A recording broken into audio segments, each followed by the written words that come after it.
Hey guys, I'm at the shore of Utah Lake, just on the west side, and is the location that I was at when I sat on the grass there as some of my friends were getting ready to join Ed Dudes and others for Friendsgiving. And some of you know some of the reasons why I wasn't able to go. And more importantly, that what was more important, understandably, was Nelle, my wife. And many people, as they start to get to know more about Nelle's story, still have a degree of mystery surrounding what it is that she even goes through. So I wanted to take some time here at this spot to share her story.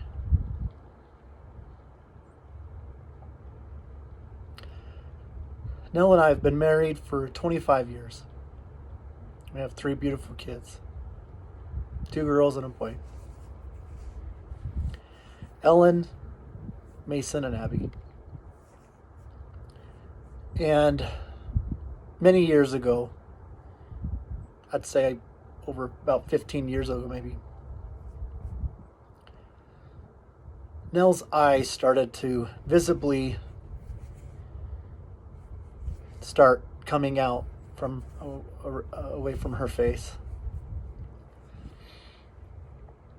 And we checked it out, and it was a lacrimal gland tumor that was behind her eye, in the orbit of the eye. We worked with Moran Eye Center here in Utah, and we was able to have surgery, and fortunately found out that it was benign.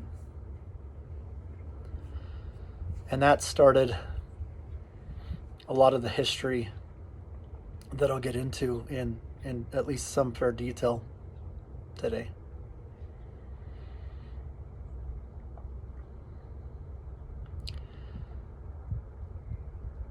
When you have the lacrimal gland tumor removal, it cut into a lot of the nerves.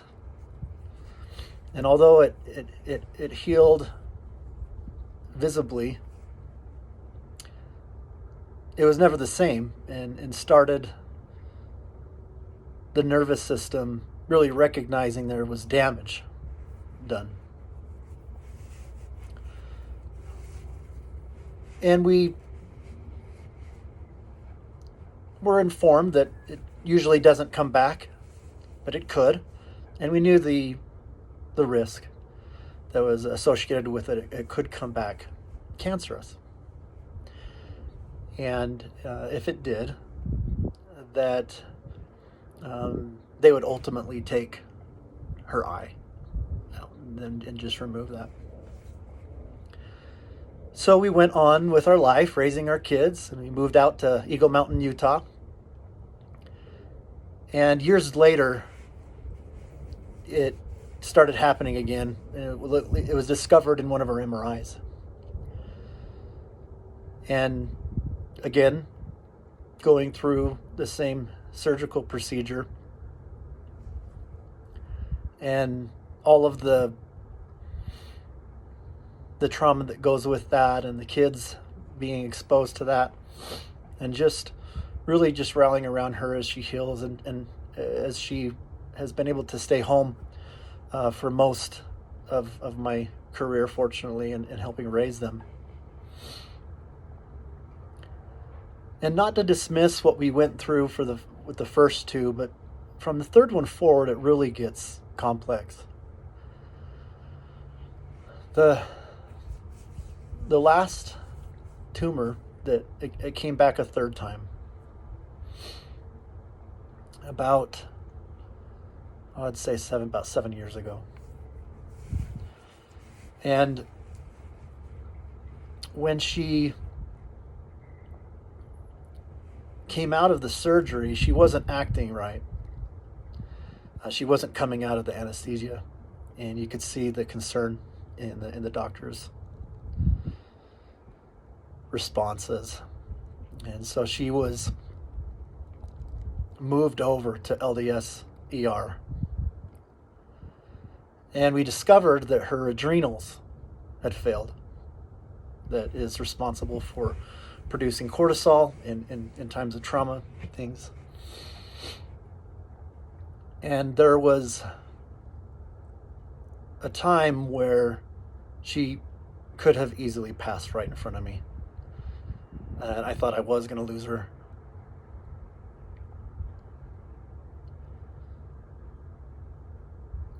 And I'll never forget those days when we were just holding on to her life, more so because of what was happening with her adrenals and trying to stabilize some of the complications that it started to introduce. And I'm so grateful that she didn't pass and that I still have her.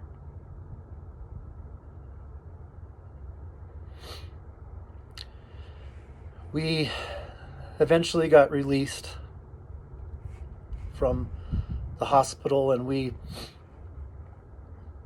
started the beginning of working with several different specialists. We have worked with endocrinologist to see what was happening with their endocrine system that caused her adrenal failure, which she still to this day suffers fatigue, and her adrenals will flare up and just not regulated. She'll have reactions to different things that we all would if we were stressed or surprised about something, but you just can't imagine the amplification of what she goes through with that. And you can only imagine, after getting cut into that area of the nerves, the pain that was not only brought into that area of her face, but she started having and she had gradually and increasingly, kind of over time, increased migraines. But it got to a point where, and especially during the last, I'd say 10 years plus maybe, that migraines, on what you and I know, or even those, not to dismiss what they go through, of chronic migraine sufferers, this isn't anything like that. This is nerve pain beyond, that just causes torment, just suffering and torment. And we have been on and have tried and experimented. We've seen a neurologist. We've seen several different, couple of different neurologists, and we got referred to help to manage the pain to a pain management facility that specializes in doing nerve ablation surgery.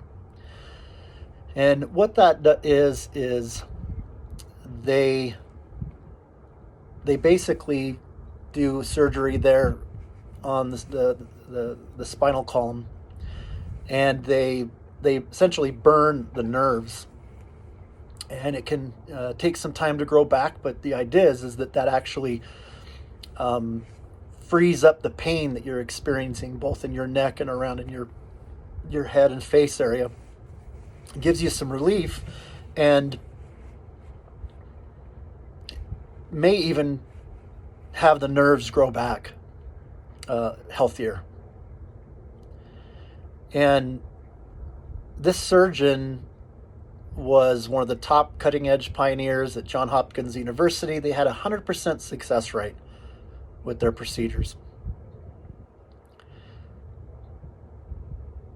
And that's another thing that Nell, and has been so big a part of her inspiration, is that physician after physician and specialist after specialist have talked about how her circumstance is so rare and unique. And I don't say that. We don't say that in the sense that, oh, she's so special. What other people are going through is just not important. Absolutely not. Our hearts go out to our friends and family and people throughout the world of what they're experiencing, even more so because of the empathy that just naturally, I think, gets developed when you're going through things for what you're going through. Some recent examples, our friend Tia up at the University of Hospital and what she's going through with fighting cancer, and she had even got COVID. The Henry's niece, Maya, and what she is experiencing and has experienced. You can only imagine what it's like, not for just those that are going through it, but family and friends and all that goes around the day-to-day living, and not only developing the coping skills, but to work with your higher power to develop the strength and virtue that you lack. And I am still working on that.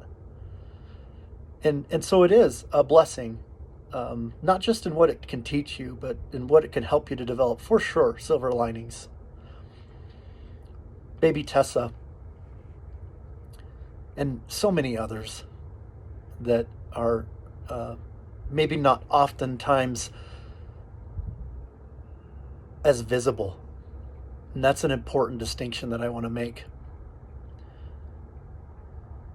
is that you're not forgotten. Nell, you are not forgotten. And I hope that part of this sharing your story can help you feel that way. And then I might be able to utilize, if I may, some of the friendships that I've developed and even this platform to share some of the story beyond what can just be shared in a minute TikTok clip.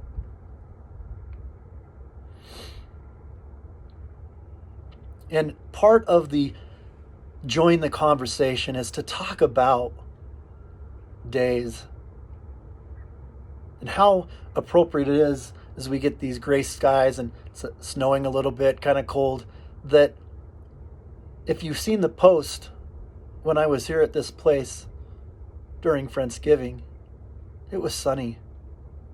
It was a bright moment. We had new friends that were getting together, and it was a positive thing. And not to say absolutely that positive things aren't happening at home and with your own friends and family. It could be all of those things. But there are often days, and sadly, too often not shared, whether that's on social media, whether that's with a friend, a loved one, because of the society and some of the stigmas that sometimes we're faced with, maybe the fear of what someone is going to think of you, and whether it's going to be an inspiration or something that causes people to feel uncomfortable and move away to just only increase your isolation. But we all have, whether it's being in a funk, as my friend Dan Henry has said, or whether that is the more serious cases like what you have seen in those examples with our friends and what they're going through, whether that leads to getting better, or like in baby Tessa's example, an angel passing back to heaven. You see, with Nell's case, and like so many others, and as I know that she would agree with me as I phrase it this way, there are people that fill and give meaning, a different meaning to what it might be like to be a walking dead. And I don't mean, some zombie kind of thing. I'm talking about you're dealing with something that's serious and your life's changed forever. And it doesn't end in somewhat of a peaceful outcome to where you pass on. And you know that they're out of pain, and you know that they're out of suffering. And you look forward to seeing them again. And it also doesn't result in a cure or a healing, or that you beat cancer and that can be the story that you share, or that something healed and you're back into society and you're able to gain work again and be among your friends and have life largely kind of return back to normal. You see, that hasn't been the case with Nelle. She's kind of in this middle space, and I'll talk a little bit more about that. Coming back to the nerve ablation surgery, during that surgery that was so promising, this could be it. This could be our story to tell of how she was able to get relief. During the procedure, she woke up and was on the table face down, and I think jerked even a little bit. And we believe that there was some damage of some kind that I think that was caused as a result of that. And aside from the surgery just overall not working as was hoped, we then moved into a very different world, even more so than what we've gone through.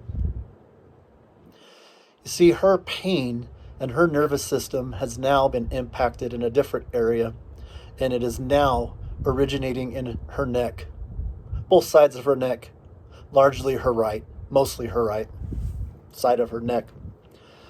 And the connections up and all through this area, and how that wraps around in her part of her face and around her eye, and understandably the nervous system being so connected. Even with the different medications that we have tried, and some of them work better than others, we were in hell, my friends. I have watched Nelle Wayne wailing with my kids there with me. I have seen true suffering. Suffering that you might imagine might be in the most severe circumstance, maybe just right after a car accident or in a concentration camp. You think of the worst thing that you can imagine on earth, and I have seen some very, very serious pain. Now, why? I mean, nerves are supposed to heal. People have surgeries, and yes, there's migraines and things. What is going on? What is happening? We continue to try to work with experts, trying different procedures. We even finally ended up with a different pain management company.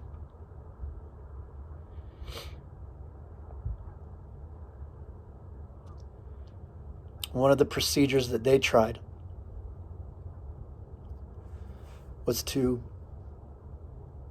stick a needle right under the bone of her eyebrow and above her eye to try to freeze the nerves, poking through scar tissue and even hearing crunching sounds. That's happening right in front of me as I'm watching this happen to my wife. That gave a little bit of relief. Not much. So we went on to try a different procedure, same pain management doctor. And this time, it was I think it was a ganglion nerve block. Some kind of a they go through here in the front. And by this time, by the way, pharmacy, physicians, they all started being in agreement of what is called Central Regional Pain Syndrome, or CRPS. My wife was diagnosed with CRPS. What is that? And why the second procedure that I'm about to explain, and then even more so. You see, Central Regional Pain Syndrome is just a component within the pain management world and the chronic pain world. There's so many different varieties of people suffering through pain, as you know, whether that's back pain, an injury pain. Maybe they're a returned vet and they were damaged and hurt, badly wounded, and so they're dealing with all sorts of kinds of physical and different kinds of pain. But CRPS involves typically damaged nerves with a limb. Like maybe you sprain your ankle or you have some kind of a, trauma happen to a limb. And although the damage to what happened isn't to be dismissed, the nervous system develops a disproportionate reaction to what that damage or the damaged area should generate. And I'm not talking anything just like psychological. I'm talking about, very important to not mistake that with someone who is just, have something that's in your head. Can't remember the term for people that just, are constantly thinking or finding that something's wrong with them, right? To where it kind of raise questions as to the validity of what's really happening. Is this just in your head? They will have even swelling changes, just flush swelling of increased, skin, redness, inflammation, and not and sporadically. And so there are stories that you could look up where people will have that happen, and then their legs or their arms that will just become inflamed and turn red. But more than that, it's just the pain, and to a certain degree, and I'd like to see if Nelle, we would love to have more of these to where maybe even she shares more detail, because there's going to be some detail that I certainly want to make sure that I'm including in this pretty sobering topic that I hope that isn't just something that I'm doing because of my love for her, but I want for people around the world to feel more comfortable with having that be part of joining the conversation. And we are stronger together when we do that, when we support each other, when we befriend one another, and we learn to love each other for ourselves, not because of the moment in time where everything had worked out as planned, or everything was, aligned with your wants and you're just so happy that you're getting everything that you want, or whatever the circumstance may be, and to really rally around each other. There absolutely is truth in those principles. And who better to do that than kindred spirits? That's right. And I'm not talking about the kindred of kindred spirits, my wife and my soulmate. I'm talking about kindred spirits in the sense of people that you just naturally have kind of a commonality to. You kind of just click, whether that's a like-mindedness or similar values, people that you feel you draw strength and inspiration from. there's a lot of good people in the world, and maybe you don't feel like everybody is kind of in that kindred space, and I think that that's okay. But certainly there are people that are contributing to the negativity, and the world's can be a pretty dark place. So all the more reason for those things, for kindred spirits to join together, be stronger together, and enjoying that conversation. And so that's one of the reasons why I'm passionate, and I had talked a little bit with Nell to make sure that I got her permission, because we're talking about some sensitive things. But I really would like to have you hear more of her story and some of the details, as I know that you guys are developing a love for her. You may have seen some photos here and there and some of the things that she's posted. But again, we recognize that she's not as much in the public light, and you're not seeing and hearing as much from her, and understandably so, right? Hopefully this kind of gives you an idea, although it doesn't take you, completely behind the scenes. As I say that we all have a behind the scenes life, you guys. I really shout out to the Henrys and kind of sharing some of what they've gone through in their relationship and story. And you'll also see other examples with JT Laybourne, and explaining what he's gone through with his open heart surgery, and how he's partnering with the American Heart Association, what he's doing with there, and how the friends, again, Ed Dudes and them, Dan and Kelly and Brooklyn, just, rallying around that. And that's great to see that. But what's not always great, and not to put a negative on those positives, but you can just imagine the people behind those screens.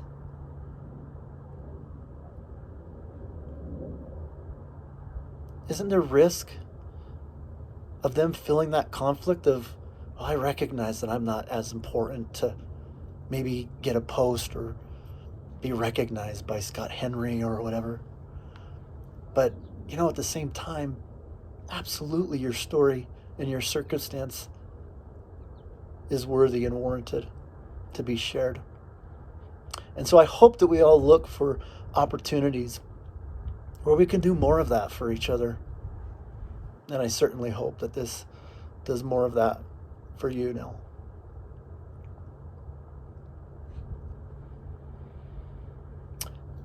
So aside from just increasing awareness and kind of sharing her story a little bit,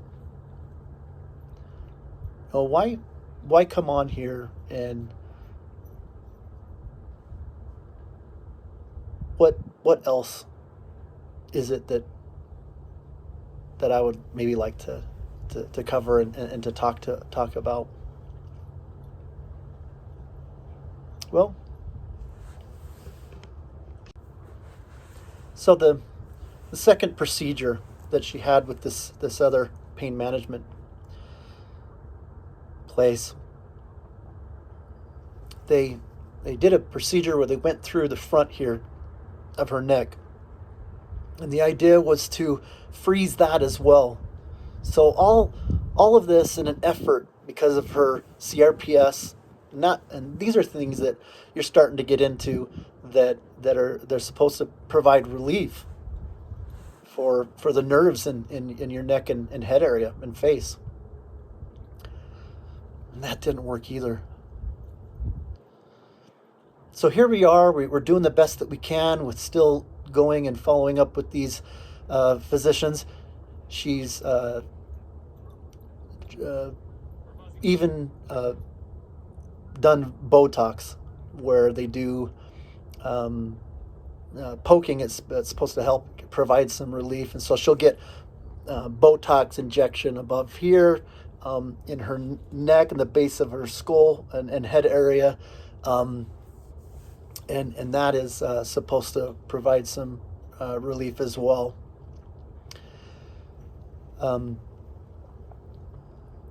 But all of these things have added up to her being disabled in a lot of ways. And with her having the incredible flare-ups that she has with her nerves, I want to make that distinction. We're not talking about just migraines. We're talking about the incredible flare-ups that she has in different areas and you never know when it's going to happen.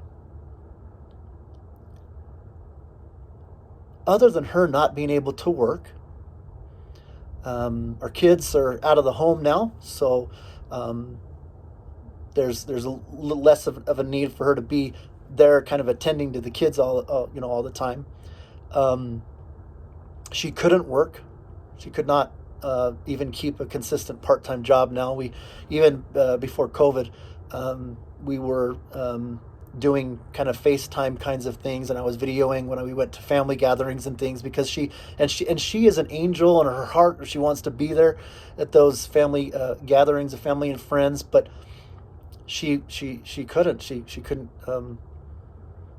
she wasn't in a state where that would have been healthy for her.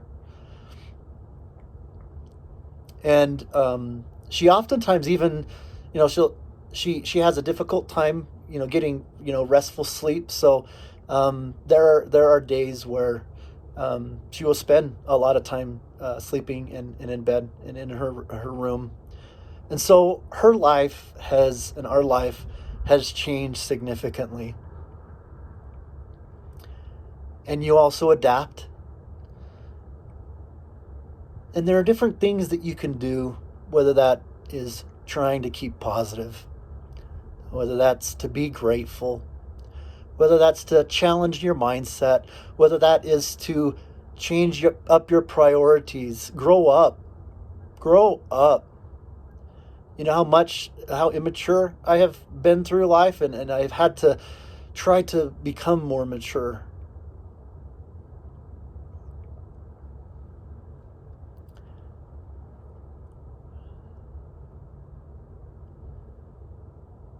There's some things that you still just can't change, and when you aren't able to change them, it can add up a little bit. You see, Nell, as you can see in some of the pictures that I've posted, even with some of those health problems, have been able to keep fairly active and in good condition. And over the past probably about 5 to 7 years, 5 years ish, it just started taking its toll more and more, and she wasn't able to even if she were to try to exercise for like 5 minutes, it would cause kind of a flare up. And we even tried a different medication that would help with that, so that she can even work out.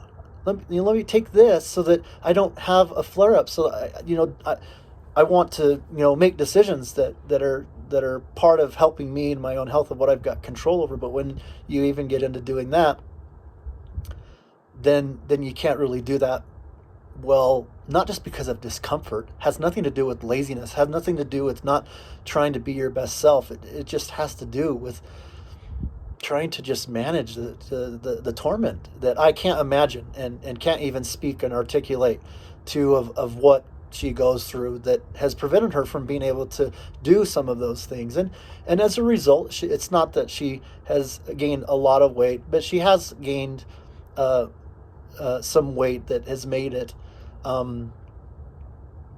difficult for her, primarily because of the pull and the things that are associated with the additional weight on her neck, and the pain in the nerve area.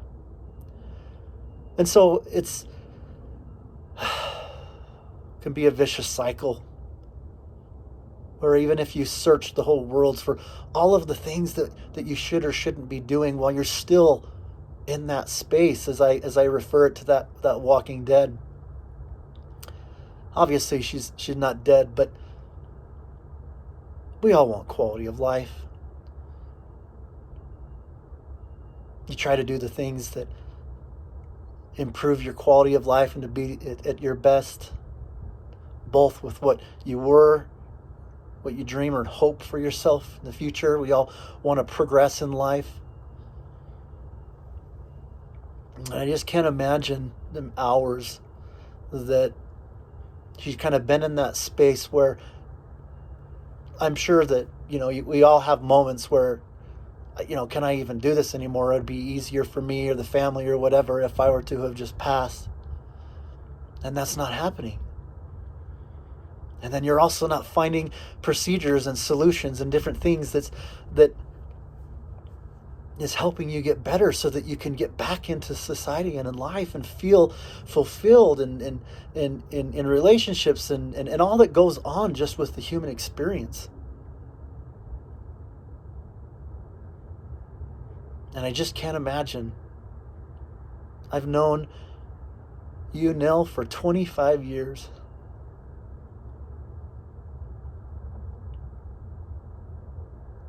And I just can't imagine. I've walked with you to countless appointments. And there's just some places where I just can't go, that only our Savior can go.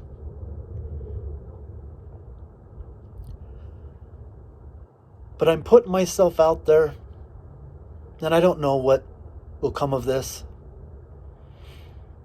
Having it be meaningful to you, Nell, alone, if nothing else, is worth it. But if there's more that can happen, if people can watch this video and it be something that they gain from, if it helps them to go back to their own, if it helps you to go back to your own circumstances and to not feel alone and to feel hope, to feel like you can share and maybe start increasing your posts, whether that's on TikTok or in general, or even just sharing among yourselves at home, that it's okay to talk about it. It's okay to not be okay. You see all these different buzzwords and tag words that out there, and I'm really proud of a lot of people in society for being able to do more of that and have it be such a positive place. Decades ago, that would be unheard of in a lot of people's lives. And so I'm really grateful for that. As you know, and although this video isn't about me, I've got my own health challenges that have also hopefully made me a better person, and that I've shared and hoping to do my part in joining the conversation. So what can you do? What is it that would be helpful if you're feeling helpless, both for Nell or for even others? Well, what I've decided to do, aside from creating this and hope to have there be more coming, I ask if you will maybe duet my 60-second post introducing this video, inviting people to go and watch the more full-length video here on YouTube. I also put my Venmo in my profile if you're comfortable with contributing anything towards expenses. Well, for what? Lap band surgery is the surgery that the experts in our circumstance have recommended. Of course, there's a lot of different backgrounds that lead to people getting that. It's the safest, and it's something that they feel is medically necessary and that they would approve. We had it all lined up. Aside from all the other benefits that would come to just weight loss, it would take pain, it would take relief and pressure and strain off of a lot of parts of her body, particularly neck and head area. It would allow for her to gain all the things that are just common sense of what comes through having increased health, whether that is mobility, even just to where maybe even she may be able to do some more exercising, and who knows, maybe that would even have an impact on some of her nerves. We don't know. Just like in going into some of the procedures, with that hope being something that would help. You have to try what the experts are recommending, and that's kind of where we're at.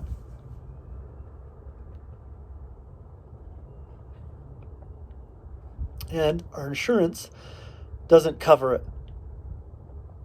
And we We worked with the surgery place to submit a request, and we were going through the process, and there was a small chance with a small percentage of medically justified scenarios where we could get approved. We had that conversation with our insurance, and we were pursuing it. And she got denied, not because it wasn't medically necessary or that they didn't have a sensitivity and recognize her story, but the insurance or in general is just not covering that. So that expense, we will be working towards having her have that procedure. And if there is anything that you feel that you maybe can learn from what has just happened with the American Heart Association, is that we are absolutely stronger together. And even if that was just $5 that you wanted to contribute, and that's what you felt under those circumstances, and I can't stress how important it is that that be what the contribution be based upon, is if you wanted to send a Venmo of even just $5, that would add up. And you've seen what happened on Ed Dude's Live with what JT and others were doing. And I'm not saying or expecting that this is all just motivated for us to just get money for a lap band surgery. I want to have you guys have other elements that you take away from this that is meaningful and of value, that helps you.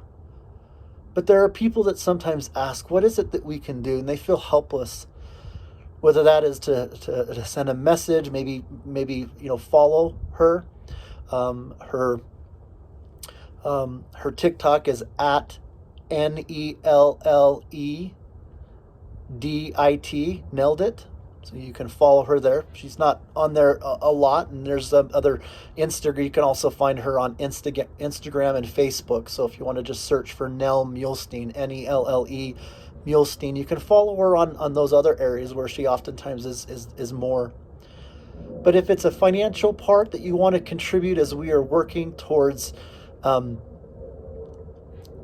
planning for her to have that, and hope that her future will have a greater outcome, as we've been trying to find all the ways in which we can improve her health. She's so deserving of it. So many other people and their stories, absolutely, whether it's what you're seeing that JT and Ed and others are doing, and the results at that level. I think that they raised, I think it was $54,000 on just Ed Dude's Live in like 90 minutes. And I don't know what the end outcome is going to be before the end of the month. And please know that this is not to be said with an expectation that that's just going to now happen to us, and that it ought to, because she's just so special. She is not that way. But if there's anything that can be done that could contribute to her having a procedure that would change her life and being able to improve with everything that she has gone through, words cannot express the gratitude that we would have, and how much that can add up and really make a difference as we're all stronger together. I hope that spending some time with you today, there's so much detail that I know that even with this video that I haven't gotten into, and that maybe even would only be given justice with her sharing it. And that might happen in time, whether that's a video or a live. We'll have to see. But one thing's for sure is 2021 is a year of hope for us. One that we want to continue to gain friendships and connections that help all of us, both outside and in the home. One in which we look for ways that we might not have been pursuing to help one another, that we might have been too afraid to even ask or to share. And even if you don't ask, or you're not there where you're feeling comfortable enough being that vulnerable, consider sharing, even if it's just to one person. Sometimes that might be more formal therapy. Sometimes it might just be a friend. Sometimes it might be sharing something with your spouse that you felt stupid about earlier, or you felt that maybe it was a sign of weakness if you talk about something that you're struggling with. We only want good to come from this. We love you. Thank you for listening and coming along the journey a little bit with us. You're not forgotten. And Nell, that especially goes for you.